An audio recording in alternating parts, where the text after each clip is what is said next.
जागृत येते अतिशय. तुम्ही फक्त संकल्प केला ना, बाकी काहीच लागत नाही. मी निघायचं म्हणजे मला संकल्प पण नव्हता. गुरुजी म्हणला की काहीतरी संकल्प सोडा. म्हटलं माझा काही संकल्प नाही असा. नाही म्हणे मग संकल्पाशिवाय परिक्रमा होत नाही, त्याला परिभ्रमण म्हणतात. आणि परिभ्रमण नका करू, काहीतरी संकल्प पाहिजे.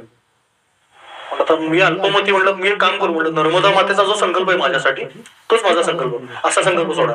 मग तो म्हणला नाही असं कसं, म्हटलं ते वाक्यात बसवतं तुझं काम आहे. मग तो म्हणला नाही असं कुठलं, म्हणलं हिंदीमध्ये बोलू, मैयाला कळतं हिंदी. म्हणलं हा ठीक आहे. मग त्याने सांगितलं असं असं आज के मला बोलायचा, इनका जो संकल्प वही मैया का संकल्प, असं करून त्याने संकल्प सोडला आणि मी निघालो.